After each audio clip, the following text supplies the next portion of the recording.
to The Truth in This Art. I am your host, Rob Lee. And today, I am thrilled to welcome my next guest. They are twin interdisciplinary collaborative artists. One is skilled in drawing, printmaking, and digital art, while the other is a painter and a ceramicist. Hope is hearing the melody of the future. Faith is the courage to dance to it today. Please welcome Hope and Faith. Welcome to the podcast. Hi, thanks for having us. Thank you for coming on. Thank you for making the time. It's like I'm seeing double. It's going to be a lot of puns. I'm sorry. Life with it. It's fine. It's fine. So, starting off, for this illustrious podcast, I like to give space to the guests to share sort of their origin story, where they grow up, how they get involved in like art and creativity. So, I'll lobby it over to the two of you. How'd you guys get started? Describe your work. How'd you guys get started? A little bit about the background. Feel free. I will say it started like very young. A lot of people don't like include their middle school or like elementary school years in their artistic career, but I've been creating for over a decade. And our first one of creating was actually cooking. So we were raised cooking soul food dishes and curating plates, dinners for our family, big events like Easter, Thanksgiving. Like we were birthdays were everything for us. Yes, we were really hands-on in that in the aspect of like service, but also creating something for someone else to consume. And then when we got to middle school, so we were in the visual performing arts program. And we got to engage more in visual arts. Yeah, so like culinary arts was like that introduction to creating for us. It was first like a form of like, oh, we have to do it, to more like, oh, we enjoy doing it. And we would also like collaborate on dishes. Like one of us would do the meats and then one of us would do the sides. And she was really, Faith was really good in desserts. I tried to get in there in the baking. We still do from time to time, but that was definitely like that branch to us getting into visual art and finally getting like Black mentors. Our first Black art teacher that actually like nourished that skill that we didn't really even know that we had. Was it middle school? Middle school, yeah. And then from there, we were in a visual performing arts program in high school, and that's what took off. Yeah. We met our mentor there. It was the first year of the program, so our class was the first completion of the visual performing arts program, the first 4 years, and our mentor was the first there too. So we all grew together, learned together, and so she was also a professor. The classes and assignments were very much projects, not assignments. Project diagnosis for assignments. Yeah. But the projects were very much like on a whole different level than your regular art 101 class in high school. Yeah. And then we went off to NYU and it got even bigger there. But I feel like we're skipping a part. So in high school is where we both learned like our individual disciplines. So Hope fell in love with ceramics, and I could never grasp it. It was too messy for me. And painting. And painting, she loves painting. And I had my first printmaking class my freshman year, and then we didn't do it any other year in high school. Except for I had to wait until college to get back into printmaking. So this is where we kind of found our individuality. And it wasn't until our senior year of college when we came together to like combine these individual disciplines that we had cultivated over the course of however many years. It's been so long, 13, 14, 7, 5? Can't count. Wow. that math was very strong there, and thank you for the introductory, because it's definitely going to be things that I'm going to touch back on a little bit as we go into it a little bit deeper. But thank you for at least starting off there. So again, this is like back and forth. I was going to say tit for tat, but that's weird. I'm the one asking the questions. So, can you tell me what like characterizes like your work and what particularly sparked your interest in your current work? And I want to comment on one thing though. I love sort of the full circleness of like we were collaborating earlier, like on, yeah, you're doing the meets, I'm doing everything else, to like you're working together. I love that. Working with like siblings on something creative, it's really, really cool. I mean, I always look at opportunities to work with my brother. And we would do podcasts and so on. And it's like, oh, that's sweet. Yeah, it's always something. And the crowning achievement in terms of collaborating with someone that you're close with was it was a weird podcast, but I like old like action movies, and it's something my dad put me onto, right? So I had an opportunity in the studio right here to have my dad sit in, and we did a podcast together for the Jean-Claude Van Damme movie. He was so nervous. And I was like, you are a Marine and you are in your 60s. It is fine. And he's like, he barely said anything. You would think I was talking to myself the whole podcast. Oh, that's really? So awesome. It was really fun. That's nice. Yeah. So yeah, as I threw that in there, let me reframe the question. So describing your current body of work, like what characterizes your work and what particularly like sparked your interest in what you're currently working on? So, senior year of college is when we basically formed our collaborative, and it was during COVID. No, you're missing. Okay. Hold on. That's a first. That is amazing. That's how we get to our current body of work. Rewind. In 2019, we had a dope ass show. Oh, my bad. Our junior year in college, we were still creating individually, but we created this concept. It was called Our Skin Our Logo. It was the show title, exhibition title. And we divided the gallery into 4 different rooms in like a cross format. So in this gallery, we were able to like comment on the things that raised us, losing our mother, our mental health, going through grief and loss, as well as our sisterhood in this gallery space. We were creating individually, but when we came together, this was our first like baby we made together. We curated, we had to create work for it that we made together. I had to learn stuff. I had to learn to cut vinyl in order to hang vinyl for the show. She had to go source out our old christening gowns and our brother's military fatigue for like installation stuff. So like we were both like doing these curatorial roles, but also art making roles. And this was the spark to the collaborative of Cope and Faith. Yeah, that definitely was the spark. Yes. And we were still going by our first names at the time. But we really did need some hope and faith to get through it, because we was going through it. Oh, we were going through it. Okay, now you're doing what I do now. You're doing what I do. Right. Right. The truth in this art. Yeah. The truth in this art. That fast forward to during COVID years, and unfortunately we were displaced, as many were. Faith was studying abroad in Accra, Ghana, and I was in Abu Dhabi. And we got sent home. You know, everyone was basically sent home. And this is where we actually found our spot in Baltimore for a little bit. And during that time, it was like a whole transition of being like back in America, back in this like masked up, crazy world, protests. It felt like a dystopia. It was crazy. Even our household wasn't the most secure, which eventually got us to our mentors, who eventually got us to our apartment, which was the apartment that we grew up in when we were children. So like we had another full circle moment during our senior year of college. We were doing all this moving and stuff. We ended up finding our place back to like where we started. So and that's where we made our first piece together, which was Sadie's home. Yes. And our film Homecoming.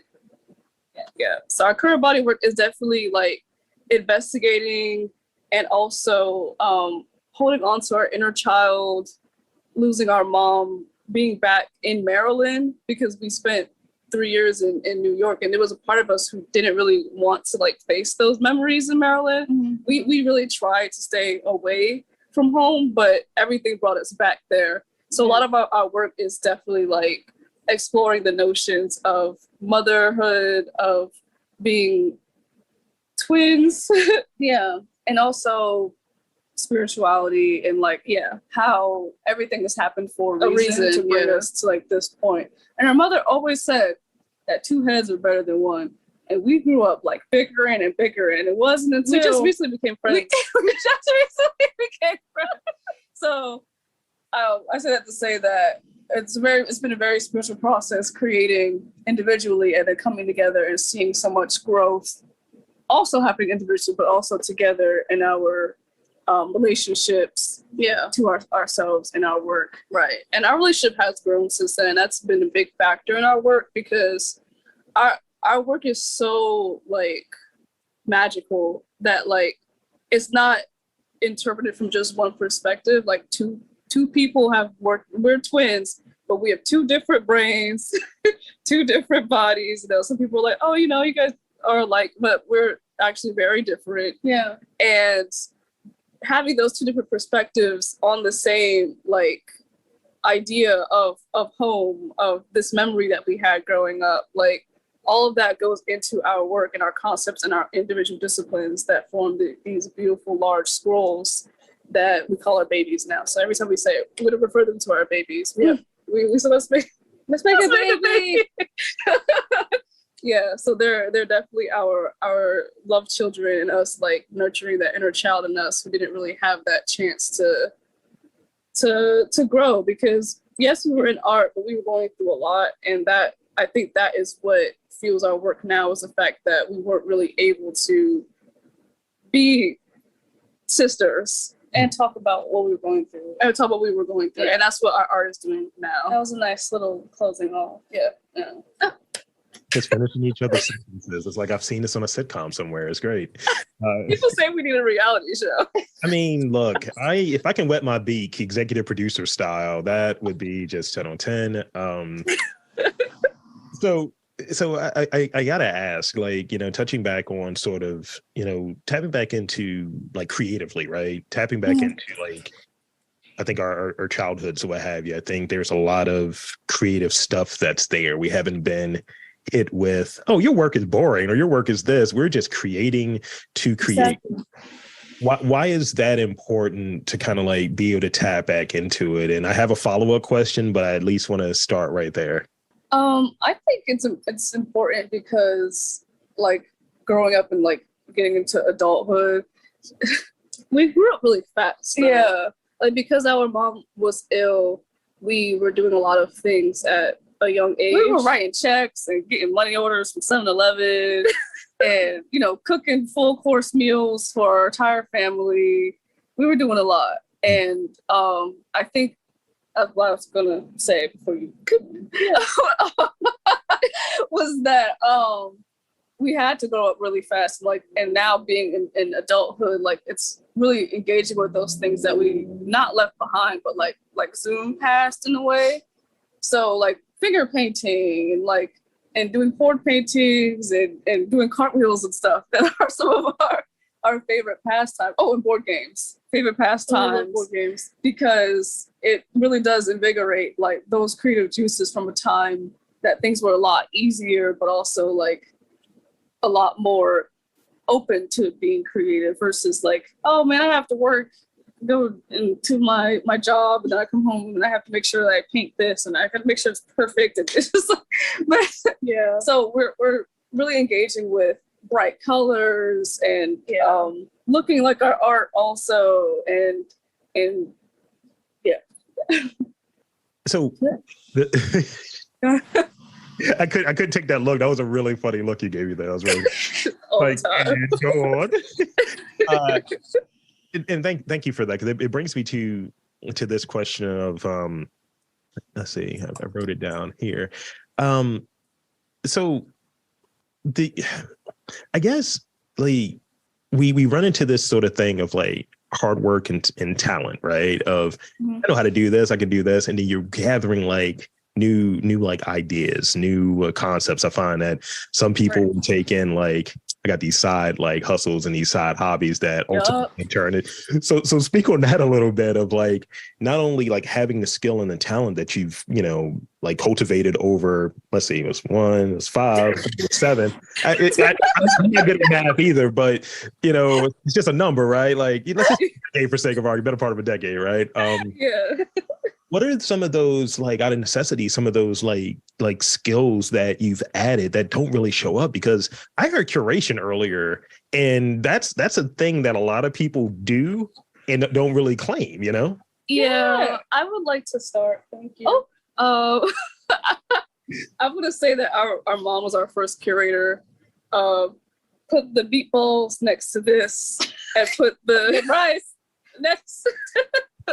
So I think a lot of that kind of like is definitely like instilled in us. It's still the way we make our plates is a whole curation when we create our food. But going into the art skills. Art skills. Yeah, give me a second. I studied. Yes, thank you. Okay. I studied psychology as my minor in school because I have hopes and dreams. I will become an art therapist. In my future, I'm thinking like maybe in my 30s or 40s or something. But I know that I've used art as healing, and especially as a kid growing up dealing with a lot of things, I didn't use it as healing then, and that's something that I strived and I really want to do in the future, to be able to have the youth be able to know this outlet exists, especially despite all the trauma and aggressions, everything going on in the world, that, you know, art, writing, dancing, all of that is a way for healing. Mm-hmm. So that definitely factors into our work with our color theory, as well as, like I said, the inner child is a therapy term. Like healing your inner child, making yourself laugh and smile, and literally hugging yourself is what it like lights up something in your brain that makes you feel warm. And at night, I wear a cape. I'm a crisis counselor with the National Suicide Prevention Lifeline. So I'm helping people with thoughts of suicide.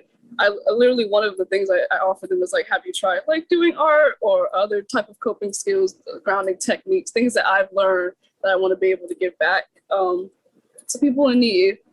I picked up canvas building in college, so as a side gig I build canvases. I staple, glue. I used to saw. I don't have a saw now, but eventually I will. And I'm really good at it too, and all of that has been able to kind of fuse into my other contract jobs as an educator, a youth educator. So I work in some schools doing after school programs with the little babies, nurturing their little talents. Yeah.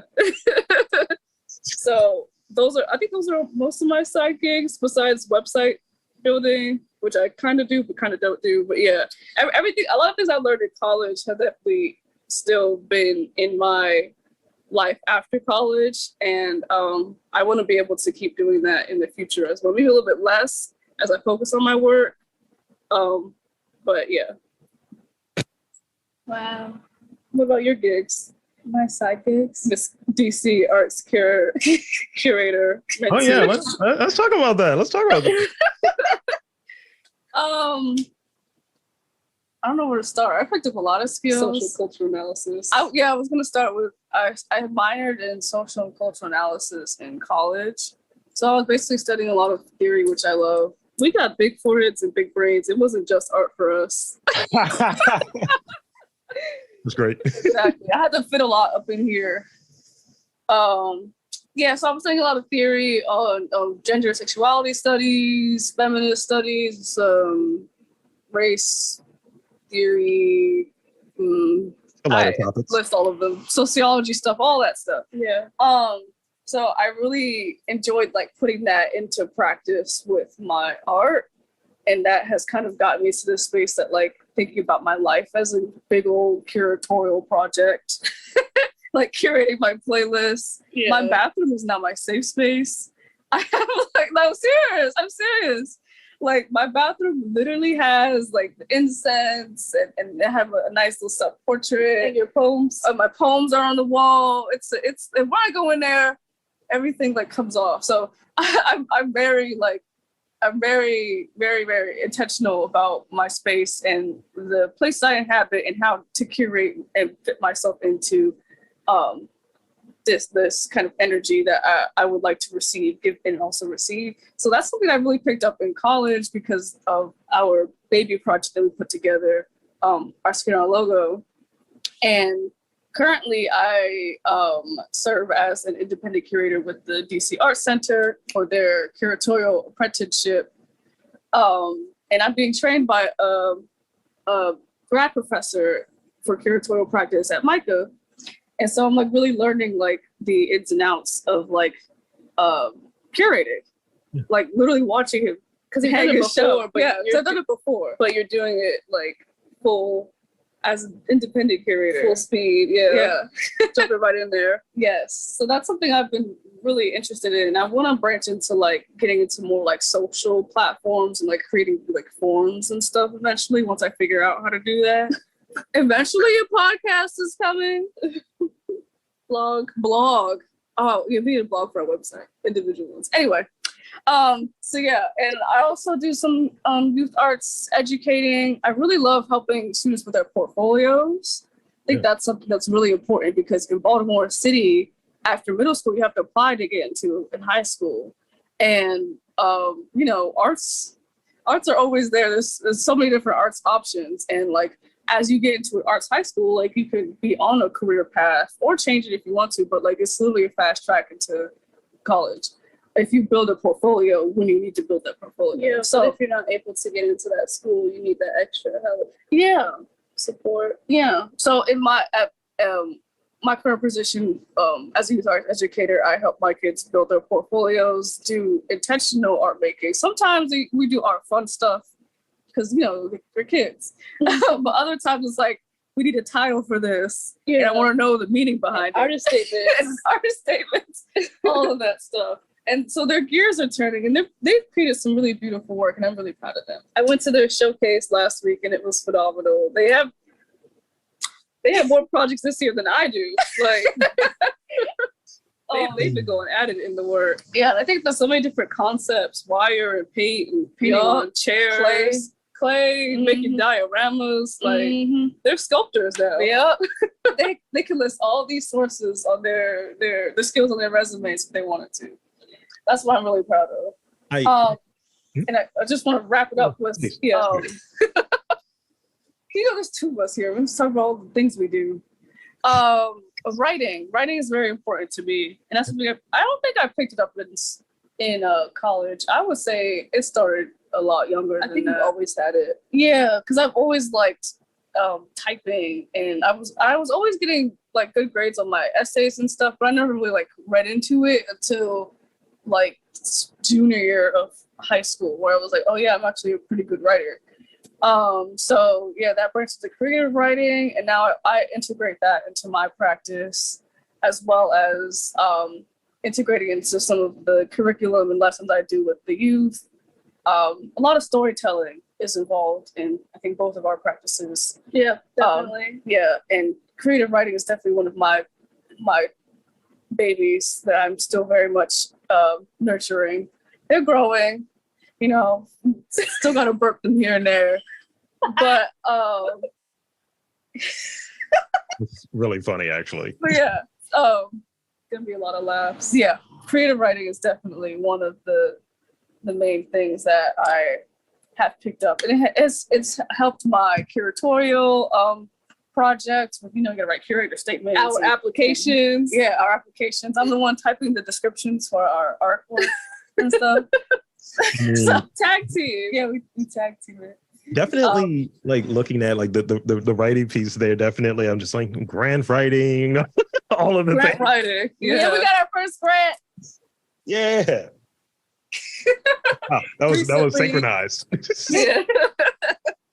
So I got two more real questions that and I think it ties. It definitely ties. It connects. siblings, I swear.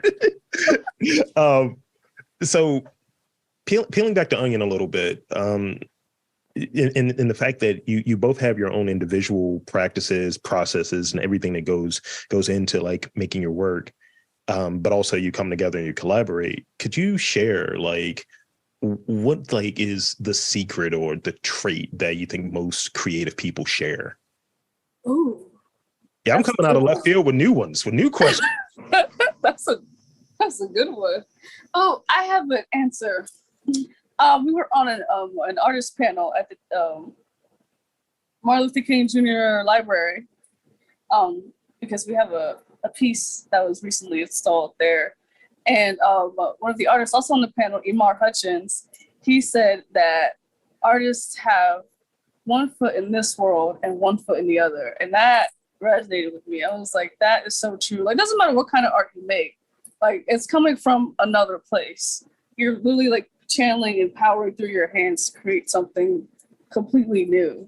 And I think I believe that's something all artists share.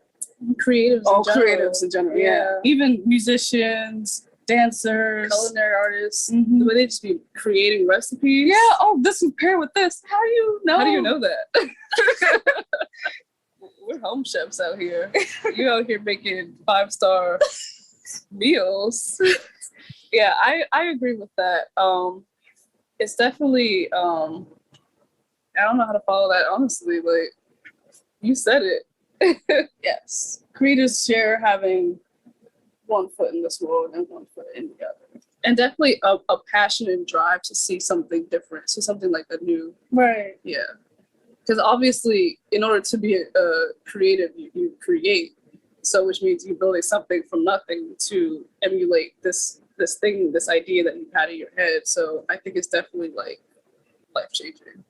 I almost want to make it feel like it's sci-fi, where you're able to, if you're creative, your artist, what have you, and you're able to kind of tap in a different dimension and bring that over. And it's something in that, like, you know, when I go to different places, like I was sharing beforehand, I was in New Orleans today, and I believe New Orleans is a portal. You know, I go down, and it's like, yo, where did this question come from? Or where I saw that, why aren't we doing something like that? Or I wonder what this person's work is like and what their process includes. And, you know, definitely it's a book I've been checking out. And if you haven't checked it out, I would definitely recommend it. That Rick Rubin book about creativity. That's a really good one. Rick Rubin? Yeah, he's a producer, a rap producer. Let's see, book. Just want to make sure. Books. All the books. Loading. Creative Act. Creative Act. Okay. Yeah. Nice. Oh, that's a nice cover. Oh, I have that in my book list. Nice. Boom. It's really good. It's really good. And I just remember this sort of interview that he did, and he was being asked about his background in being a musician or being around musicians. And, you know, he was just like, I don't make beats. I don't have any musical talent, but I know my taste and I know how to articulate that. And I was like, That's the lane I'm in. That's the lane I'm in, you know? So I got one last real question before we get to the rapid fire, because I've been adding rapid fire as we've been talking. Oh, okay. That's the thing. People don't realize that the more folks are giving away, it's like, I got more questions. So this is the last one, and I think this is definitely a nice pin to it. I always like to do this question around, like, what are folks doing to kind of like balance out sort of what that day might look like, the heaviness that may be attributed to their art and just life in general. So if you each could like share like maybe a practice that's regenerative for you, like sometimes people need to get away for a bit. Sometimes you got to go in that bathroom and light them incense or what have you. So what do those practices look like for you two? Okay, so I just recently found out that showers, like really hot showers, are really good. I was watching this YouTube video, I forget who was interviewing Erykah Badu, but she has a sauna room in her house, and before she starts her day, before she goes to the studio, she goes right up in there with her clothes on and sweats it all out. I was like, whoa. Actually, when she first wakes up, she puts on ankle bracelets so she can like jingle and hear herself make sounds throughout the day. So I realized that I'm kind of similar. Like when I shower, like I feel like a weight has been lifted, and light my incense before I shower. It's a whole ritual. I play my music, the specific playlist, and I come out feeling a lot better. I dance naked, all that. And I also like jingle jangles and whatnot. And recently I started incorporating my sound bowl into a regenerative practice to like clear my space out. I'm trying to branch it to like sound in terms of healing for myself, because I kept a lot in. So that's why like my poems are everywhere in my home, and I have to read them often so that I can hear myself. Yeah. Because when you have your mouth closed and you have like all these thoughts swelling, it's just like you're gonna explode. Yeah. So yeah, I think getting out of that stuck headspace, getting out of bed, sound really helps. Movement, yeah, and the park. Yeah, I love the park. Well, she said everything I do as well. I try to add stretching into my routine. I talk to our plant babies. I just recently started a basil plant. They just started germinating, so I've been speaking some kind words into the little seedlings. Also, dancing in the mirror is one of my daily activities. Blasting music, and showers help with temperature change, which also helps with your mood as well. And I just, for some reason, at 23 years old, just recently found out that washing your hair, like changes, it changes your mood completely. I had the best sleep in the entire month of April, just a few days ago when I washed my hair. And the day after that, I was just like, oh, it's nice and sunny, and I feel all refreshed. And like, I guess like once your head's clean, like it's literally like your scalp is getting to that brain, which is harboring all of that stress and anxiety and all that. So yeah, that's definitely, you can see my scalp now too. Yeah. Yeah. Like it's kind of weird because we don't typically do art to like de-stress. We do other things since art is our career. Yeah. And so is cooking too. Like, I mean, no, I don't cook. Cooking stresses me out sometimes. Cooking stresses me out. So it's not regenerative to me. It's like, yeah, I know I gotta eat, but like it's stressful. Like it takes so long. Yeah. It's definitely doing something else, like taking a walk, getting that fresh air, just basking in the sun, laying in the grass, drinking water. Oh yeah. No, I mean that's literally the thing. Yeah. I'll say like if I'm not getting that normal sleep, or actually one thing I'll throw in there, it's something about starting off your day. It's something about, you go to let's say you go to the gym and they say you should stretch, you should do X, Y, and you got to warm up. It's a version of that when you're starting your day. You have those sort of more rituals, or even when musicians, they're doing like scales and things of that nature before playing. And it's something about even like this, like if I just came on, it was podcast, welcome to the thing. It's like, ew, who is this? Like, so it's getting prepared it's getting prepared to create, getting prepared to dive in and play, and kind of remembering that it's play too. Like it's definitely work when it's our career and be serious about it, but also definitely a play is a piece of it. And that's the thing that I try to remind myself. And when I start off and get into it, this is always the fun part. You know what I mean? Actually doing the conversation versus preparing for it and all the logistics that go into it. And they were asking me before we, got into the beginning of it. It's like, how many people are involved? And it's like, so, when it's all of that different stuff, it's like, I just want to be able to formulate that in a way to keep my sanity and keep everything flowing right and not resent the creative work. Absolutely, yeah. So what are your practices? Because I know you mentioned anime earlier. Practices, it's, definitely, I think preparation. Like I like to just be distracted, from like what I might be doing in a given day. So it's like, oh, I got to do a couple of interviews. I want to do something that's different from the interview. So I go into it sort of freshness and in a different energy. Right. I got back into cooking a little bit. I know that's a hot topic right now. But I'll say, like, as a person that kind of got away from it for a little bit, and I started getting really nice stuff. I like chefs. I really like chefs. So I got like a butcher's block and a chef knife and a cast iron. And I bought some stuff for, what is it? I get the boxes from like HelloFresh or what have you, because grocery store is a little much, but having these different recipes that just kind of come in and it's like, oh, I'm right. And they give you everything you need. Yeah. And just being able to try out just different things and having those recipes sitting there as a reference point on how am I going to make this mine now? That's what I like to do. I like to take the baseline and then, you know what? I like curry. Now I'm going to make this curry mayo that's going to go with this dish, or I'm one of those. Look, I'll tell you about my smoked crab cakes at a later date.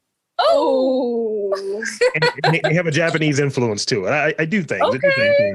Oh, I have to know about this. You're curating your own dishes now. I see. I mean, I have a drink on the menu somewhere. I got a coffee somewhere. I'm trying to do a few different things. Okay. Me, Robley.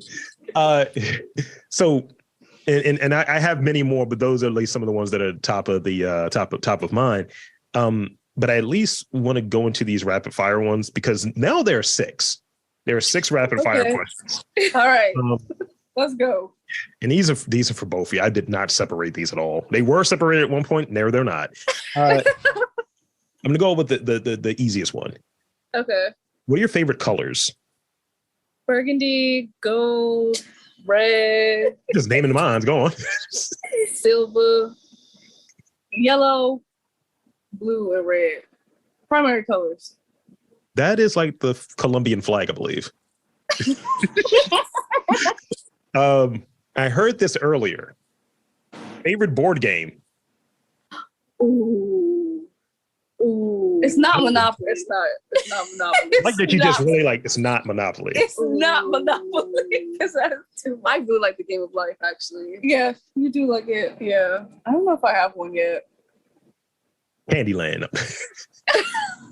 No, I don't have one yet. I feel like I haven't experienced enough board games. Okay. The game of life is great. So mine is to be determined. You be having twins, you lose your house, you get a new job. It's life. I do have this one thing that's this question. It's almost like the is a hot dog a sandwich question. It's like, is checkers like a board game? Is Jenga a board game? Because Jenga has caused a few fistfights I've seen, and it makes me laugh. But also, is Jenga a board game? I'm gonna go ahead and say no. I'm gonna say no too. He's getting political. Is chess a board game? I'm gonna say yes. And checkers, I would say yes, because it involves a board and the board flipping out pieces. and moving pieces. Yeah. See, I like that. I like that logic there. Yeah. Yes. All right. Since we talked about cooking a little bit, do you have a favorite late night snack? We're snackers. I was waiting for it. We're also plant-based now, kind of. So my late night snack is, I used to, before I was plant-based, it was always chocolate, like a regular Hershey's bar. But now it's recently been, since it's warmer, it's been Ben and Jerry's vegan ice cream, because Ben and Jerry's is always good, but then the vegan ones are even better. Oreos, Oreos and milk chips. I think mine is salt and vinegar kettle cooked chips. They have to be kettle cooked. Yeah. Not no Utz flat chips. I grew up on those, but I have now grown up in my chip. Your grown-up palate. Yeah. Yes. That's peanut oil there. Yes. So, but sometimes I'll tell you though, I like salty and sweet. So I'll probably eat like a cup of chips and then follow it up like 30 minutes later with Oreos and milk. Weird. One time I ate them at the same time. So I would say it's salt and vinegar chips and I didn't know you were like that. And ice cream sandwich, a vegan ice cream sandwich, or some Oreos and milk. Yeah. Okay. In the same sitting. Them Double Good popcorn is getting up there though. Oh, you know Double Good? The fundraiser? Their popcorn is, you gotta look into it. Okay. Addictive. That's all I'm saying. I used to be a popcorn fiend too. Yeah. They used to call me the popcorn queen. Because I pop it correctly. I'm a popcorn snob. Like, I like that. What is it? The Chicago mix. What's that? That's like when you get like half caramel and half cheddar, and it's like in the same bag together. had that before. Remember we used to get the popcorn tins? Yeah. That's the Chicago mix. I feel like I need to go back to non-vegan for like a good week and just try some stuff out. Just a daily? Yeah, just a week and then go back. What's your top snack? I had it actually when I got here. It's a weird combo. It's three things. Okay. I take a handful of like very like lightly salted like cashews. Okay. White cheddar Cheez-Its. Those go together. And then as the bev, because you always gotta have a bev. You know, you both been in New York. You know how it goes. With the Topo Chico. Preferably in the clear bottle, not the green bottle. I find that it's a little bit more fizzy when it's in that clear bottle. I'm bougie. Okay. So it's like, I'm here for it. I was going to say party mix. Like a party mix with the nuts and the Cheez-Its. Yeah. Trail mix. Party mix. Party trail mix. With the bev. Because you need the bev.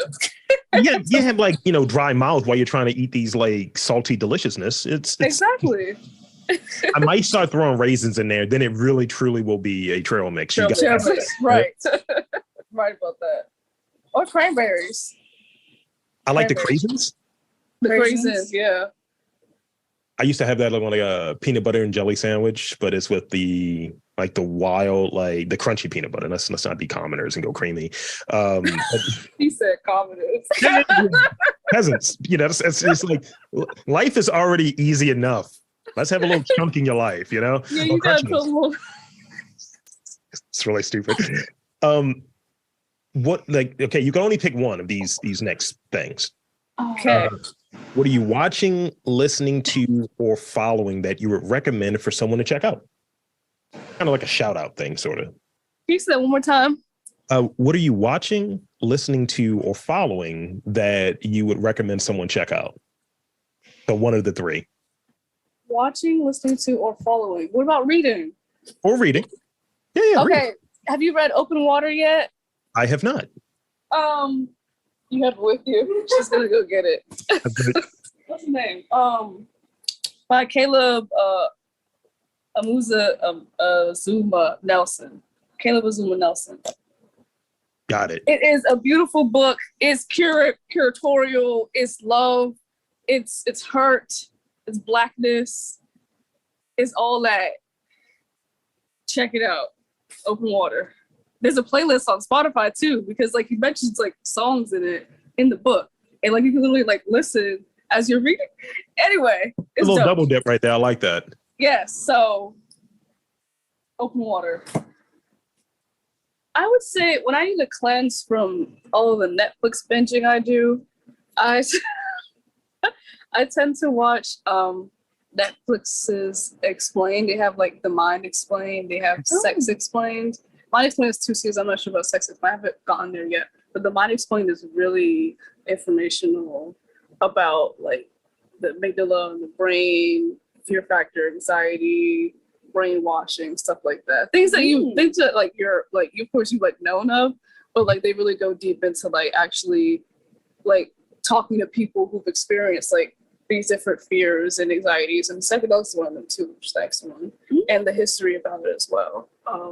So yeah, I like to get back into my little psychology nerd feels after binge watching all the drama reality stuff I see on Netflix. You gotta do both. Yeah.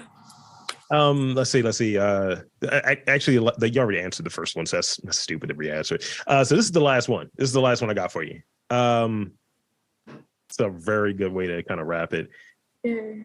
Do you have an essential philosophy that guides you in your creative expression? Wow, that was cold right there. I'm gonna pat myself. Essential philosophy. That's a good question. Yeah, just make sure it's good. That's usually how I look at myself. Hilarious. Or a motto, because I realize that's got a little bit more like a motto. Yeah. Right. Yeah. The thing is, I'm thinking about a couple different things, but I think one of the things we've been learning a lot recently is like with time and patience, and we often, I think on every piece, we say like, it's not happening right now. She will let us know what she needs the piece, and when she'll be completed. Because it's like sometimes we get stuck and we're like, this isn't working, and we get angry at each other, and then one of us, mainly it's usually Faye, has to be like, you know what, I'm going home. She doesn't want to be touched right now, and we can't force it, you know. And of course there's always deadlines that kind of like make you feel like you need to have something done, but literally clockwork, every piece, it's literally okay. Like, deadline who? Deadline what? Like, right? The piece will communicate to us what it needs, what it wants. Like, our pieces never look like the sketches. Like, they become some beautiful, more imaginative being. Yeah, that's a good word for it. And end up adding a little bit of glitter, this here and there, because we're like, oh, she looks like she wants something here, you know. So it's like, you know, time and patience and understanding of your craft. Yeah, I would say my creative philosophy is similar. Oh, okay. There's this one saying in this book I was reading. Energy flows where intention goes. So if like I come to a piece or we come to a piece and there's a deadline on it, or we have to make this by the deadline, it's usually like a more frustrated time management needed piece, and it doesn't come out like, or if we're tired, or if we're like super tired, it doesn't come out like, it's not fun creating it. It doesn't come out like how it was intended to come out. So once if I get into this headspace where I'm like crying or I'm like, I really want to engage with something from my past I'm writing, this is my intention that I'm setting. And that's when I'm usually able to like literally like flow and like write something all in one sitting, versus like trying to come back to it after the feeling has passed, or like, oh, I want to finish this poem. Like maybe it is already finished. Right. So like, so I would definitely say that energy flows where intention goes, because our work is very spiritual. The moment that we start adding all these like worldly factors like money and time and this place and deadlines and all this other stuff, it starts to like separate us from the spirit of the work. So yeah, I would say that very much a lot of energy goes into our work. Yeah. Thank you. That It takes a lot to birth a baby, you know what I'm saying? That actually is a good thank you. That's good. I'm going to be saying that, and people are like, what are you talking about? I was like, look, man, so doing this interview with Hope and Faith, right? And so in these final moments, one, I gotta thank both of you for coming on and making the time. This has been the highlight of the week. I'm going to say the week. This has been great. And, you know, first twins I've had on this podcast, and I didn't make any sister references or anything along those lines. I just did. And also, I want to invite and encourage you both in the final moments here to share social media, website, all of that good stuff, and anything that you want to cover in these final moments, almost like a shameless plug. The floor is yours, both of yours. Sweet.